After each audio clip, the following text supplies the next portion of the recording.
एक बार निकाले। कौन है जो परमेश्वर की संतान बन जाता है? कैसे एक व्यक्ति परमेश्वर की संतान बनता है? कैसे एक व्यक्ति के जीवन में यह अधिकार आ जाता है कि वो परमेश्वर की संतान बने? यूहन्ना 1:12 में इस प्रकार लिखा है, परंतु जितनों ने उसे ग्रहण किया, उसने उन्हें परमेश्वर की संतान होने का अधिकार दिया। उसको ने परमेश्वर की संतान होने का अधिकार दिया। अगर आपने प्रभु को ग्रहण किया है, आप परमेश्वर की संतान हैं। आपने प्रभु को ग्रहण किया है, आप परमेश्वर की संतान बन गए। आपको यह अधिकार मिला है, आप परमेश्वर की संतान बन गए। लेकिन आपसे कहना चाहते हैं, आपके प्रभु को ग्रहण करने की वजह से क्या आपका बेटा भी प्रभु की संतान बन गया? बेटी बन गई क्या? पति बन गया क्या? पत्नी बन गई क्या? आपसे कहना चाहते आगे ऐसा लिखा है, इसके 13वें वचन में पढ़े क्या लिखा है? वे न तो लहू से, न शरीर की इच्छा से, ना शरीर की इच्छा से, न मनुष्य की इच्छा से, और ना मनुष्य की इच्छा से। ये 3+5 पुस्तक याद रखे प्यारे परमेश्वर लोगों, 3 बातों को समझे। ना तो लहू से, लहू से का मतलब ब्लड रिलेशन नहीं है, ऐसा नहीं है मैं प्रभु को ग्रहण किया तो मेरा बेटा बेटी प्रभु के अंदर आ गए, ऐसा का लहू से प्रभु की संतान नहीं बन सकती। ये ब्लड रिलेशन के द्वारा कोई व्यक्ति प्रभु की संतान नहीं बन सकता। ना आपकी इच्छा से, हाँ ठीक है मैं इच्छा करता हूँ, शरीर की इच्छा से भी नहीं, लेकिन उसे एक बार कंप्लीट करना होगा। आज की सुबह आपसे कहना चाहते खुदा के लोगों, हम परमेश्वर की संतान बनना है, हमें व्यक्तिगत तौर से क्या करना होगा? यीशु को प्रभु करके ग्रहण करना होगा। और जो ही आप ऐसा करेंगे, आपकी जितने आशीषों की वर्षा आ जाएगी। आज की सुबह आपसे कहना चाहते हैं, आपको परिवार के साथ आराधना करके अपने आप को तैयार करना है। जो ही आप ऐसा करेंगे, जो लोग प्रभु में नहीं हो प्रभु में आ जाएंगे। जो ही आप ऐसा करेंगे, जानते क्या होगा? जो ही आपके घर में पूरे परिवार में आनंद आएगा। ऐसा नहीं होगा फिर पति का चेहरा तो मुस्कुरा रहा है, पति का लटका हुआ है, बच्चे तो मुस्कुरा रहे हैं, माँ बाप बड़े ही अलग तरीके से, फिर क्या होगा? पूरे परिवार में आनंद होगा, पूरे परिवार में आनंद की भरपूरी होगी, हर एक के जीवन में आनंद और आनंद और आनंद होगा। और तीसरा काम क्या होगा? शैतान क्यों रोकता है? शैतान कहेगा केवल पुरुष पुरुष चले जाओ, शैतान कहेगा केवल स्त्री स्त्री चले जाओ, शैतान कहेगा बच्चे चले जाओ। क्यों? क्योंकि अरे परमेश्वर के लोगों, जब पढ़े एक वचन और पढ़े, तीसरी इंपॉर्टेंट बात यहोशू 24 का 13, यहोशू 24 का 13 हम पढ़े। तीसरी बात कह रहे परमेश्वर वो, जो आप और मैं परमेश्वर की आराधना परिवार के साथ करते हैं। मैं आप आज पढ़े और उसको तिम्नसेरह में, फिर मैंने 24-13 फिर मैंने तुम्हें ऐसा देश दिया जिसमें तुमने परिश्रम न किया था, और ऐसे नगर भी दिए हैं जिन्हें तुमने न बसाया था, और तुम उनमें बसे हो, और जिन दाख और जैतून के बगीचों के फल तुम खाते हो, उन्हें तुमने नहीं लगाया था। परमेश्वर कहाँ ले गया उनको? एक ऐसे देश में ले गया जहाँ पर क्या था? दूध और मधु की धारा बह रही थी, जहाँ आशीष ही आशीष आएगी। परमेश्वर लोगों को वहां पर ले गया, और वहां ले जाने के बाद उन लोगों के सामने अभी अवसर था वो क्या करें। तो जानते हैं वहां पर क्या कहा? यहोशू ने एक विशेष बात की। पढ़े 15 में उसने क्या कहा? परमेश्वर ने उस देश में ले गया, कहाँ ले गया? जहाँ पर दूध मधु की धारा बहती थी, जहाँ पर आशीष ही आशीष थी। अब यहाँ क्या कहता है? 15 में पढ़े, और यदि यहोवा की सेवा करनी तुम्हें बुरी लगती है, तो आज चुन लो, आज तुम चुन लो कि तुम किसकी सेवा करोगे। किसकी सेवा करोगे? चाहे उन देवताओं की जिनकी सेवा तुम्हारे पुरखा महानद के उस पार करते थे, और चाहे एमोरियों के देवताओं की सेवा करो जिनके देश में तुम रहते हो। किसकी तुम सेवा करोगे? अब यहाँ पर यहोशू नाम का व्यक्ति क्या कह रहा है? पढ़े हम क्या कहता है? परंतु मैं तो अपने घराने समय यहोवा ही की सेवा देते करूंगा। आपसे कहना चाहते खुदा के लोग, यहाँ पर यहोशू ने कहा मैंने इस बात को देखा है। क्यों उसने डिसीजन लिया? क्योंकि उसने इस बात को जाना, जब उसने परिवार के साथ खुदा की सेवा की, वो परिवार के साथ प्रभु के साथ बना रहा, वो परिवार के साथ प्रभु की महिमा करता रहा, क्या हुआ? उसने अपने जीवन में परमेश्वर की प्रतिज्ञा को पूरा होते हुए देखा। आपसे कहना चाहते परमेश्वर ने बड़ी बड़ी प्रतिज्ञा आपके जीवन से की है, परमेश्वर ने बड़ी बड़ी प्रतिज्ञा आपके परिवार से की है, परमेश्वर ने बड़ी बड़ी बातें मेरे जीवन के लिए की है। आज कई लोग कहते हैं हाँ हम उस दिन चर्च में गए थे, खुदा ने अपने दास के द्वारा मुझसे बोला था मैं तुझे धन दूंगा, मैं तुझे बुद्धि दूंगा, मैं तुझे ज्ञान दूंगा, मैं तुझे चमत्कार दूंगा, लेकिन मेरे जीवन में क्यों नहीं आया? रीजन क्या? हमने परमेश्वर के नाम की महिमा के लिए कहा मैं परमेश्वर की आराधना परिवार के साथ करूंगा। आज इसमें आपसे कहना चाहते खुदा के लोगों, यहोशू के जीवन में परमेश्वर की हर एक बात पूरी हुई। यहोशू उस देश में पहुंचा जहां क्या था? दूध और मधु की धारा थी। वो इस आशीष के स्थान पे पहुंचा। आपसे कहना चाहते परमेश्वर आपको आशीष के स्थान पे लेकर जाएगा। आपको कहना चाहते परमेश्वर आपको उस जगह पर लेकर जाएगा जहां आशीषों की भरपूरी होगी। परमेश्वर आपको ऐसे काम देगा जहां पर आप उन्नति में जाएंगे। परमेश्वर आपको ऐसा घर देगा जो आपके लिए ब्लेसिंग होगा। परमेश्वर आपको ऐसी संतान देगा जो आपके लिए आशीष करेंगे। परमेश्वर तुम्हारों को ऐसे जीवन साथी देगा जो उनके लिए ब्लेसिंग कारण करेंगे। आपसे कहना चाहते आपके जीवन में परमेश्वर की ओर से आशीष आशीष आशीष, उन्नति उन्नति उन्नति, बढ़ोतरी बढ़ोतरी बढ़ोतरी तो आप अपने जीवन में देखने पाएंगे यदि आप आगे निर्णय लेंगे मैं और मेरा घराना यहोवा की सेवा करेंगे। आपसे कहना चाहते यहोशू के जीवन में खुदा की प्रतिज्ञा पूरी हुई, मेरे जीवन में परमेश्वर की प्रतिज्ञा पूरी होगी। क्या आज आप कह सकते हैं मेरे जीवन में परमेश्वर की प्रतिज्ञा पूरी होगी?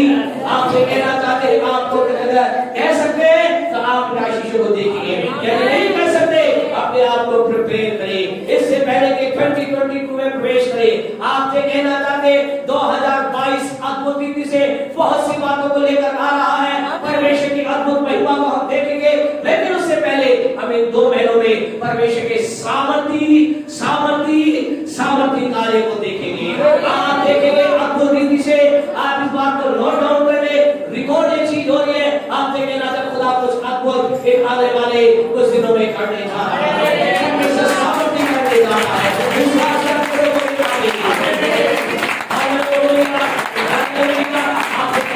आपके जीवन के हर एक दरवाजे खुलने जा रहे हैं, आपके जीवन की निराशाएं टूटने जा रही है। बस एक निर्णय आप ले लेंगे। या यहोशू ने कहा तुम चाहो जो करो, लेकिन मैं तो क्या करूंगा? मैं और मेरा घराना यहोवा की सेवा करेंगे। हम तो उसकी सेवा में अपने आप को देंगे। और परमेश्वर की प्रतिज्ञा उसकी जो पूरी हुई। दूध मधु की देश के अंदर वो गया, आशीष को देखा, उन्नति को देखा, बढ़ोतरी को देखा, और ऐसा लिखा है वो एक राइट उम्र में दुनिया को छोड़कर गया। आपसे कहना चाहते आप भी ऐसा होने वाला है, मेरे लिए ऐसा होने वाला है। हम परमेश्वर की महिमा को देखने वाले हैं, लेकिन हमें अलर्ट रहना है। शैतान क्या कहेगा?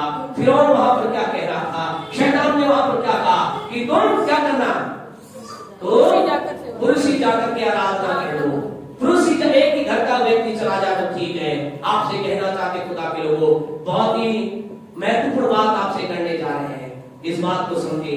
आप कहेंगे खुदा की आराधना अकेले करें तो क्या दिक्कत है? अगर खुदा की आराधना मैं ही करूं तो क्या दिक्कत है? आपको मालूम प्यारे परमेश्वर लोगों, शैतान क्या करेगा? पहला शमूएल 2 का 30 जल्दी से पढ़े, हम फिर आगे बढ़ेंगे। पहला शमूएल 2:23। आपको बहुत महत्वपूर्ण बात को समझना है। अगर आज आपने अपने बच्चों को, अपने पति को, अपनी पत्नी को, अपने प्रियजन को, किसी को भी आपने छोड़ दिया है कह करके घर में या घर पे किसी कारण से, ठीक है तू आराधना नहीं मैं कर लूंगा, ऐसा खतरा उसके जीवन में आ सकता है। पढ़े 2:30। तब उसने कहा हाँ जी, तुम ऐसे ऐसे काम क्यों करते हो? पहला शमूएल 2:30 इसलिए 30।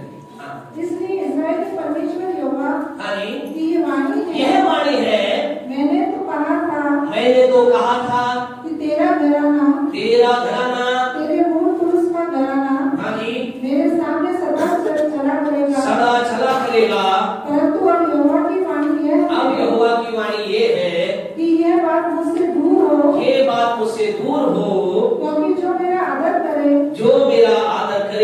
मैं उनका आदर करूंगा, वो मैं उसका आदर करूंगा। आपसे कहना चाहते खुदा के लोग, यहाँ एक भयानक बात को देखते हैं।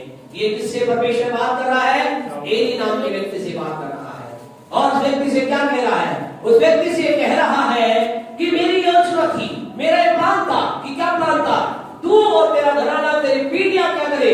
मेरी सेवा करे। मैं चाहता हूं तेरे जीवन के अंदर परमेश्वर का भय रहे, प्रभु की प्रतिज्ञा रहे, प्रभु की ब्लेसिंग रहे। लेकिन खुदा कहता है अभी बात उससे दूर हो। क्यों? क्योंकि जो मेरा आदर करे मैं उसका आदर करूंगा। जानते इसने क्या करना? टाइम बचाने का बताना चाह रहे। घर आप 29 को पढ़े, ऐसा लिखा है। क्या किया व्यक्ति ने? इसने अपने बच्चों का आदर परमेश्वर से ज्यादा किया। यानी इसने अपने बच्चों को जो कह रहे थे उनको वो करने दिया।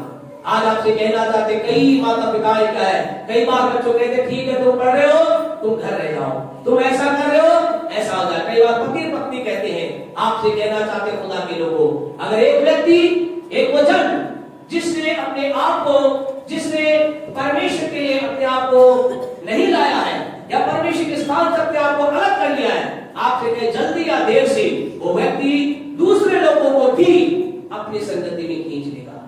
एक समय ऐसा आता है लोगों से भी, कई बार ऐसा होते बच्चे कहते ठीक है आप जाओ, फिर एक टाइम आता है, फिर क्या होता है?